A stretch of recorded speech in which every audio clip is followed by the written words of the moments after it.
Hey guys, what's up? It's me, EDJ, and today we're gonna be looking at a video called The War Aims of the Great Powers in the 7 Years' War by Old Britannia. This was recommended to me before I start the Frederick the Great series by House of History, which we will be starting tomorrow.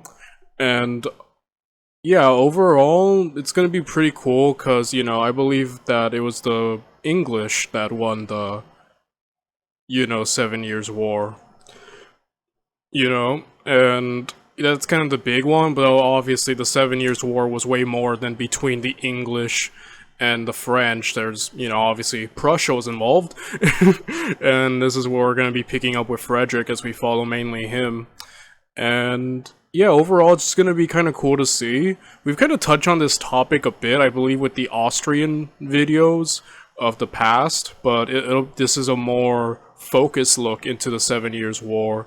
So I'm really looking forward to it. I really do like Old Britannia. I think I've called him before the most thorough historical YouTuber, at least compared to everyone else, because he does cover, like, his Napoleonic videos are some of the most thorough and just like in-depth videos about Napoleon I've ever seen and still have seen. So that's kind of why I praise him, because he really does cover so many bases and, gives so much information. So overall, yeah, it's kind of cool to be back to this guy. And yeah, I don't really have much else to say other than we should get right into it, shall we? Let's look at the war aims of the great powers in the 7 Years' War. 7 Years' War, in many ways the first modern global conflict, is remarkable for its destructiveness and yet serious lack of border revisions. Only on the colonial front did any striking changes occur, yet the European war had started in no small part because of the territorial ambitions of the great powers. Britain felt insecure in Hanover, Prussia in Silesia, Austria wanted to reclaim its power in Germany, Russia to expand westwards. This video then will look at some of the war aims from the great powers involved in the conflict. The 7 Years' War is really a misnomer where the British and French are concerned, for their struggle had started 2 years earlier in the American colonies. This was fundamentally a continuation of that great clash for global supremacy that began at the end of the 17th century. A military confrontation was inopportune for both governments in 1754, but neither could restrain their agents on the ground. With a pitched battle on the Ohio in spring, it was obvious a war for America was about to begin. The result was a farcical attempt to preemptively intercept French reinforcements headed for the St. Lawrence, which put London hopelessly in the wrong internationally. This set the tone for Britain's performance in the initial stages of the conflict, with a government that was plagued by instability.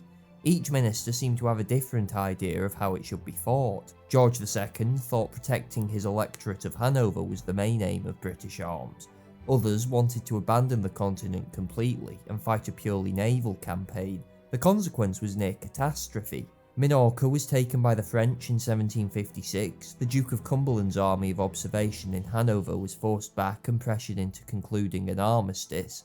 Haphazard assaults in America were repelled. It took the recall of William Pitt to office for these conflicting British policies to be combined into a coherent strategy.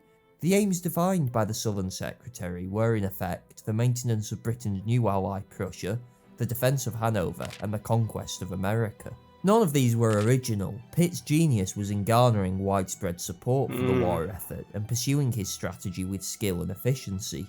He rejected a purely naval and colonial campaign, instead convincing George II to denounce Cumberland's peace and equip a large army under the Duke of Brunswick that would, for the rest of the war, tie up more French resources than British. America was won in Germany, Pitt later boasted. The strategy worked. After the early disasters of the war, when it looked like survival may be the only British aim, London's fortunes took a dramatic turn in 1759.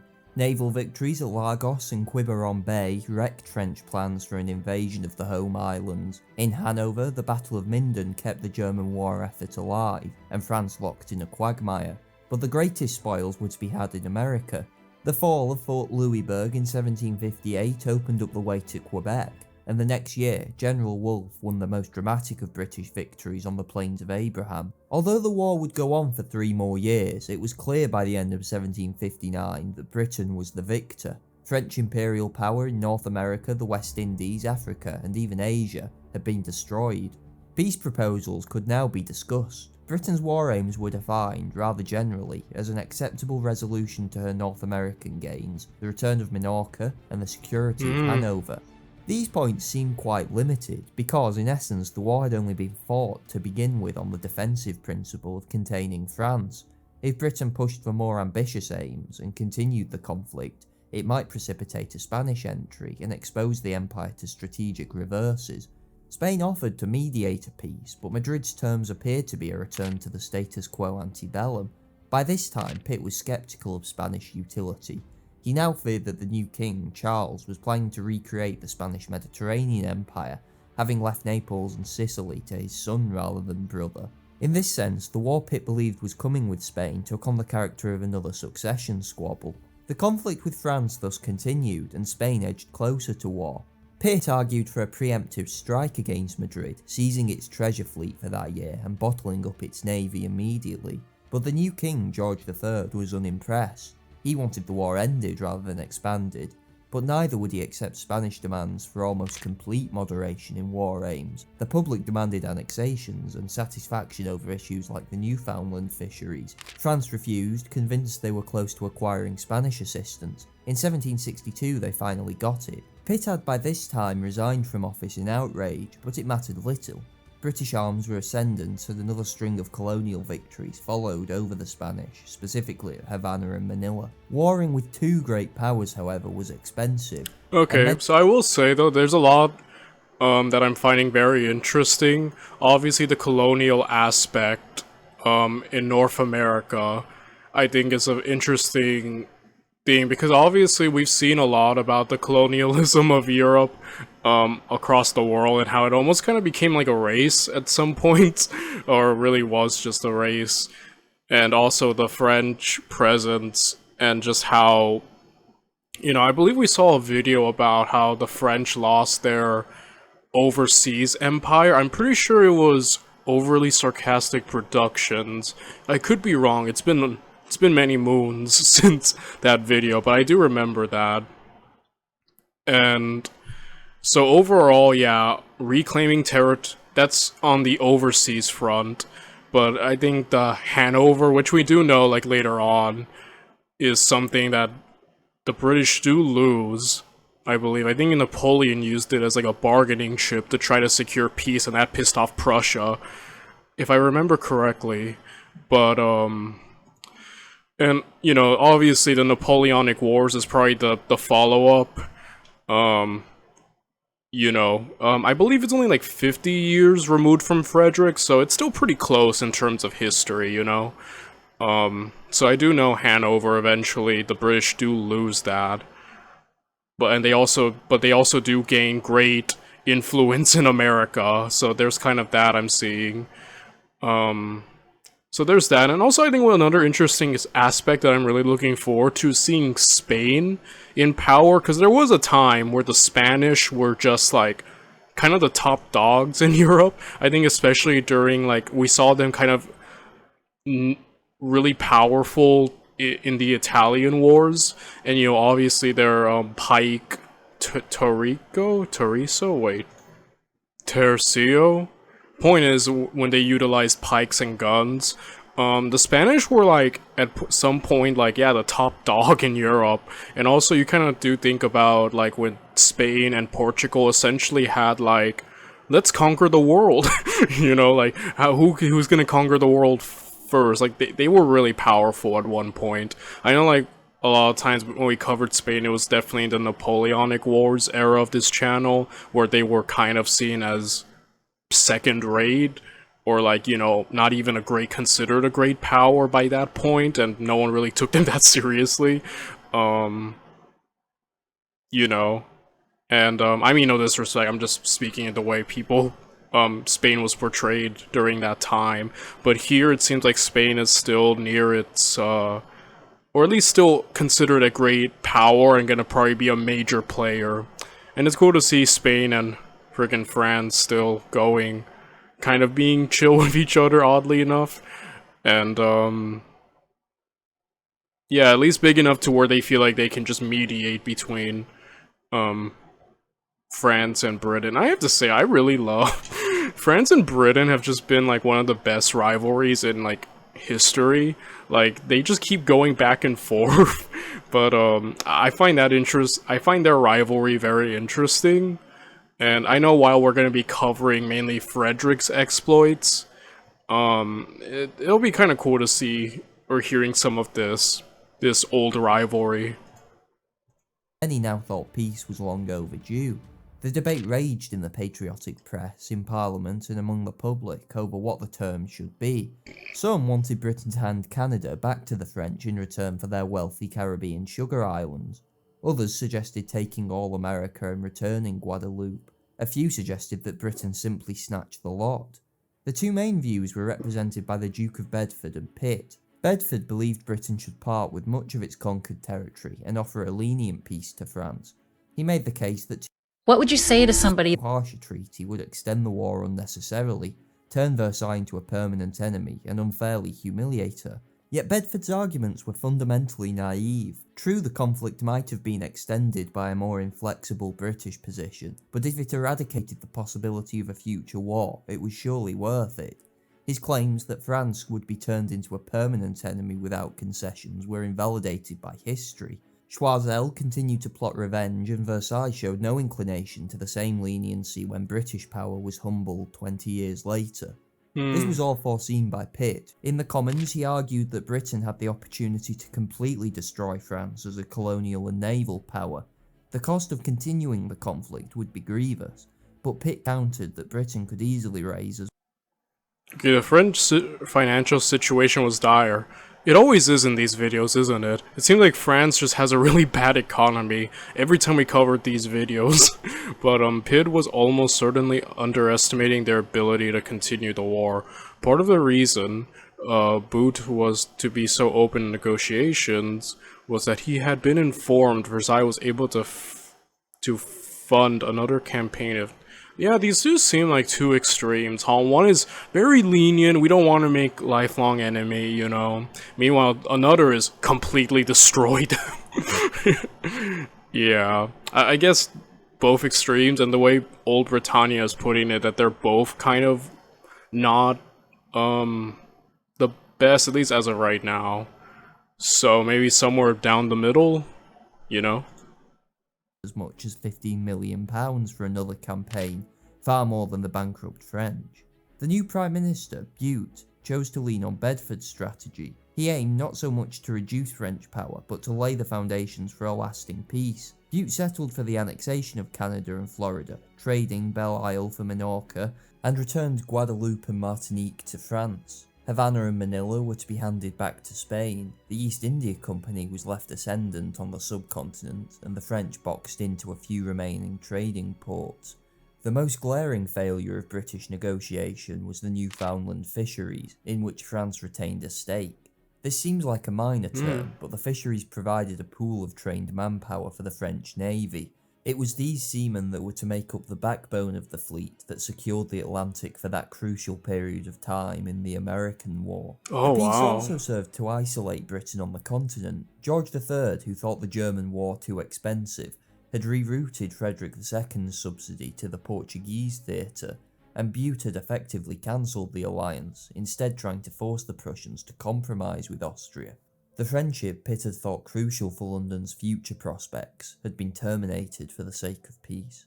Ultimately, the British Empire was confirmed to have finally usurped France as the world's foremost power, but this supremacy was built on shaky foundations. Neither Bourbon power had been crushed, whilst the premature end of the Anglo-Prussian alliance left London isolated. In the Peace of Paris, Bute set up the conditions needed for Britain's reverse of fortune less than a generation later. France had entered into conflict with Britain in 1754 over its American colonies, with the ultimate goal of eclipsing British power once and for all, defeating London's ambitions in North America and India. Yet incredibly, the Second Treaty of Versailles, signed on the 1st of May 1757 with Austria, made the defeat of Frederick II France's primary aim by committing her troops and money to recover Silesia for the Habsburgs. This incredible term, which was to have disastrous consequences for the French war effort, made the humbling of a king that had previously been a French ally, and the aggrandizement of a power that had 5 minutes earlier been Paris's arch-rival, almost the sum of stated French war aims. In return, the Second Treaty of Versailles did promise that Louis XV and a puppet ruler would finally take the Austrian Netherlands, for so long the object of French desires. But this term was then abrogated after the catastrophe at Rossbach, and France's attempts to wheel back on her commitments to the European theatre.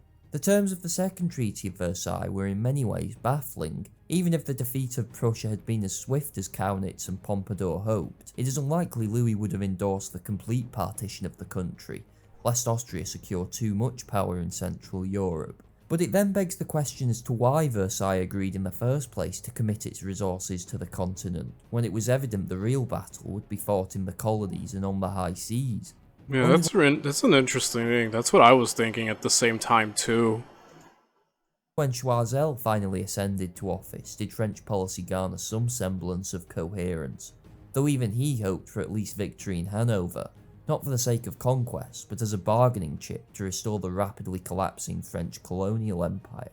French war aims against the British Empire must ultimately count as, at least theoretically, the main focus of Versailles. In America, these were relatively simple. French settlers were grossly outnumbered by the British, which Louis had tried to compensate for with a system of fortifications throughout New France, alongside alliances with native tribes. This had the potential to box the British in permanently on the east coast. Victory in America for France was never going to be a total conquest of the 13 colonies, but consolidation of the French position and the New World's trade would have been a prize in itself. Had France won the 7 Years' War, the divisions and political squabbles of Europe would have been replicated in the New World.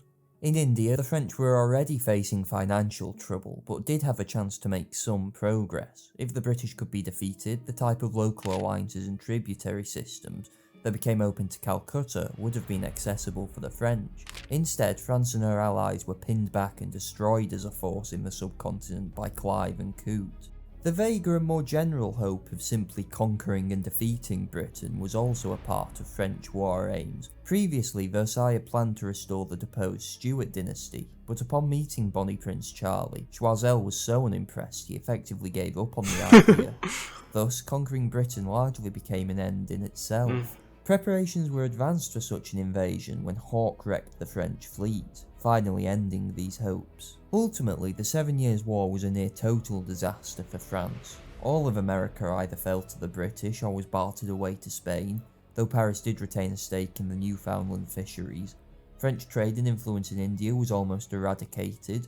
On the continent, she made no territorial gains, though did consolidate the alliance with the Habsburgs. That was to prove longer lasting than the Anglo-Prussian Union. France survived and remained a great power, but was in perilous need of reform. The irony of overall, that does sound like a complete disaster on the frickin' French part. And yeah, like I said, I do know at least the outcome, in that regard, that the French lost, you know. And just to see how hampered they were overseas is, I think, a very interesting aspect. So yeah, overall, I'm interested in seeing what the heck Spain wants from all this, though. Like I said, other than like the main, British and French, rivalry, I think what I really want to know is just what everyone else is up to, especially Prussia, since I think we're going to be following mainly their perspective. Though we did kind of cover this in his Habsburg series of the territorial gains Frederick made, and essentially he kept them, so yeah. Spanish intervention in the 7 Years' War is that Britain brought it about almost entirely by the scale of her victories, yet the possibility of a conflict with Madrid had previously struck terror into the hearts of British statesmen, to the extent that Pitt, that greatest of imperial advocates, was prepared to barter away Gibraltar in order to attain a Spanish alliance. Wow. Okay, so Spain is a really big player at this point. Like I said, it's jarring to see, obviously, because, later on we know like hardly anyone respects Spain, but at this point it's like even that kind of speaks volumes of the power that they are at this point. Whilst the reasonably Anglophile Fernando reigned, it was possible to imagine this eventuality, but in 1759 Charles III ascended the throne. Since a British admiral had 2 decades earlier threatened to level his palace in Naples, the new king was far less inclined to sympathise with London, and the complete collapse of French power around the globe worried him deeply. Britain and Spain had long been rivals. If France was crushed, how long would it be before British guns were turned on Madrid's empire? This was in effect the calculation Charles and his ministers made in 1762, though more minor traditional squabbles over Newfoundland fisheries and logwood cutting in the Honduras helped poison the well. That would explain a bit as to why the Spanish, at least with their earlier treaty, would kind of want to keep everything more moderate in a sense that, return everything to the status quo with the French kind of keep being and consolidating their gains, and why they would be more inclined to join the French. It's simply because they're worried about their own empire, which is completely fair. As we know, the British Empire, I believe, is the largest empire to have ever existed in terms of just land covered. Obviously it was sparsed around the world, but I do believe it was the biggest. And I think those fears were completely founded in hindsight as to why one should fear the British. And yeah, that explains a lot there. But this was not the War of Jenkins' ear. London was no longer fighting conflicts haphazardly. British arms had momentum and confidence behind them. Spanish war aims of checking George III's power thus went almost totally unfulfilled.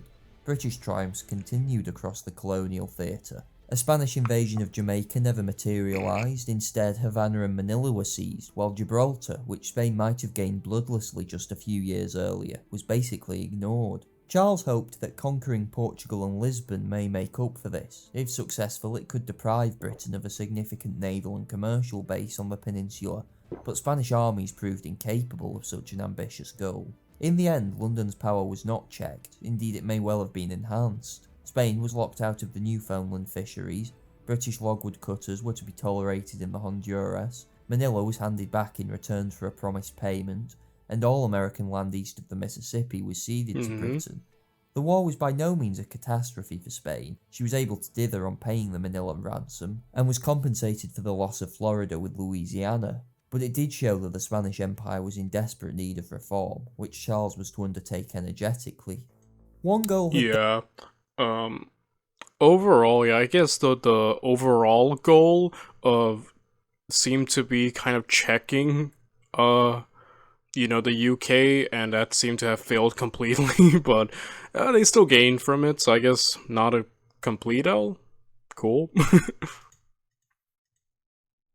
Dominated Maria Theresa's mind since the Peace of Aix. Yeah, Maria Theresa. We did touch a lot on this during Old Britannia's Habsburg series, and poor Maria Theresa, she really came in in a really hard time, but she pulled through. Definitely one of my favorite female figures in history, mainly just from that video alone and learning about her. Overall, she pulled through, but man, did she inherit quite the crap show, and then having to face Frederick. Overall, yeah, Austria did lose territory. They did not gain back, if I remember correctly. So, yeah.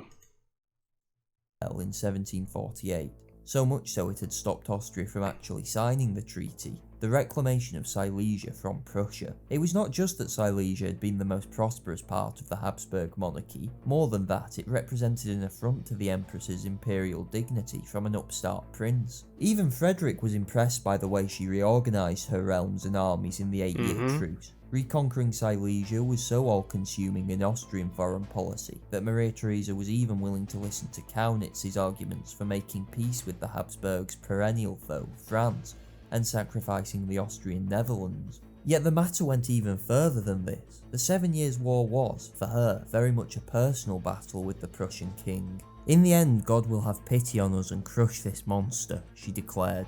Alone among the great powers, Maria Theresa saw the conflict in ideological terms: Catholicism against Protestantism, justice against chaos. Prussia was not just to lose Silesia if the Habsburgs won decisively, but, as the provisions in the Treaty of Alliance with Russia showed, to be almost completely dismantled and reduced to a state of impotence. Britain and Hanover barely. That's an interesting aspect. I think the ideological aspect of this war, at least through her perspective, I think is super interesting. And obviously there is the practicality of reclaiming Silesia and just the prosperity of that. Like, overall, yeah. And then also Frederick was, again, a rival to her, as we saw in the Habsburg series, and just how, like, the two went at it. So overall, yeah, I think that's gonna probably be a really interesting aspect to look forward to in the upcoming videos. Featured in Austrian calculations. In fact, Kaunitz had offered to leave Hanover inviolate at the start of the conflict. The Hanoverian threat would ultimately be non-existent if Prussia could be destroyed. Vienna would then have a mastery over Germany not seen since Charles V.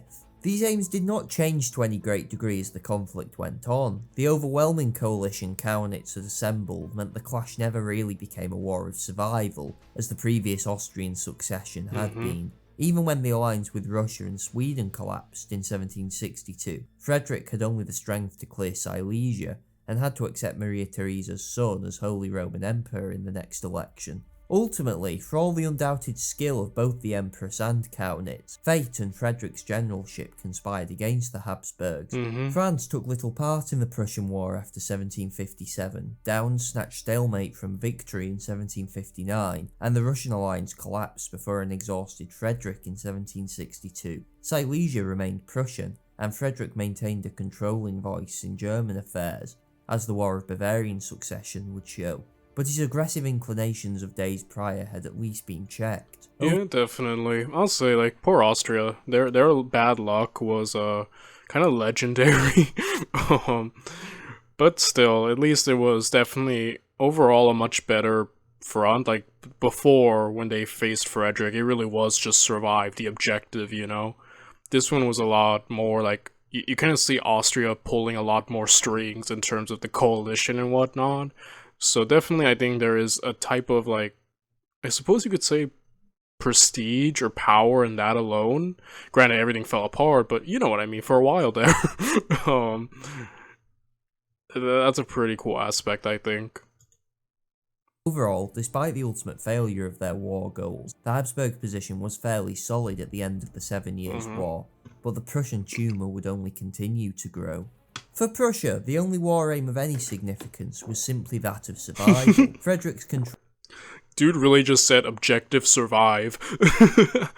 But it's true though. I think Prussia definitely, even by like the time later on of the Napoleonic Wars, while a great power, was definitely, I think, said to have been the minorest of great powers. I think it's just due to its position. Like, obviously it's sandwiched between Russia here, France, and, you know, Austria, and a part of it is smaller in terms of, like, just physical scale, and territories disputed around, so yeah, definitely, you know, and that's kind of just, like, not an doesn't seem to be such an advantageous, geography, especially when you have enemies all gunning for you. And obviously, as he just said, with that Austria kind of wanted, or at least had hoped to kind of straight up dismantle them, and they could be dismantled that easily if they were to lose handedly. So obviously that just makes, like, the survival objective so much more, you know, appropriate. And thank goodness for Frederick. Like I say, I don't know about his exploits in great detail, other than he is considered a great general, and I can't wait to see that more in action starting tomorrow. But yeah, it seems like his military genius helped keep Prussia alive, essentially. Control of Silesia made him the ruler of a great power. If he lost it, Berlin would immediately return to the second rank. Previously, he had talked of the need to seize Saxony at some point in the distant future. Instead, he himself invaded the Saxons preemptively in 1756, under the false impression that they were conspiring with the Austrians to launch a coordinated strike against Prussia the following year. Saxony proved vital to Frederick's war effort and was stripped clean of both men and supplies by 1763. In this context, actual annexation was not really needed, and Frederick never made it a concrete war goal. Indeed, Prussia's war goals generally were probably the vaguest of any great power, and in many respects show just what a desperate position the previously rapacious Frederick was in. Holding Silesia was ultimately the main aim that he was prepared to fight until the death for. Even when it seemed all was lost and Frederick's own British ally was demanding he concede at least part of the territory, the Prussian king demurred. Ultimately, holding Silesia against such an enormous coalition was in itself an achievement that arguably remains unsurpassed. Frederick had succeeded in his ultimate aim, the establishment of Prussia as a great power, in the War of the Austrian Succession. Between 1756 and 1763, the battle was simply to maintain that position. Yeah, which is much easier said than done, right? Like, you know, obviously with the word coalition, I'd imagine Frederick was fighting multiple enemies, and again, like with Prussia kind of being, I guess, the smallest and also kind of sort of the newest great power on the scene, that's quite a lot to do, and especially from an equally as, you know, stubborn and driven enemy like Austria, who wants that territory back. So overall, yeah, I think that's kind of probably his achievement overall of holding that and keeping and establishing Prussia as a great power, I think speaks volumes of why he's considered great. So won him a nearly permanent peace with Austria for the rest of his life. Doing so set Prussia on the path to complete domination of Germany. The road for Bismarck lay open. Russian policy revolved heavily around the Tsarina's personal dislike for Prussia. Frederick's quip that Pompadour, Maria Theresa and Elizabeth made up the three first whores of Europe found its way to the Russian court's ear. Oh my goodness. Yo, no wonder Russia's pissed. But that's quite the thing. That's quite the smack talk.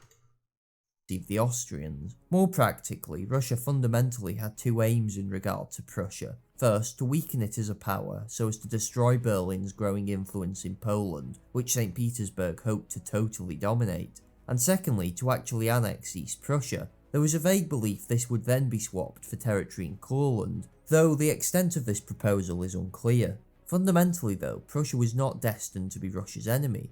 Russian troops had captured most of East Prussia by the end of the war, and it seemed Frederick was finished. But in a striking reversal, Elizabeth died in 1762, and with her the court's Prussophobia. The new Tsar, Peter, was the first modern fanboy. He immediately arranged a truce with Frederick and supplied him with a Russian corps to drive the Habsburgs out of Silesia. Wow. Frederick, always the poet, termed this the miracle of the House of Brandenburg, but in reality Austro-Russian relations had been almost non-existent for a while, with Russian commanders focused on securing a naval supply route via Kolberg rather than assisting Habsburg armies. While St. Petersburg's finances were so shambolic, a separate peace may well have had to be made anyway. Okay, dude, talk about luck. But yeah, this is really cool. This is a good background to have seen. And tomorrow we begin with the POV of Frederick the Great from the House of History. Bye everyone.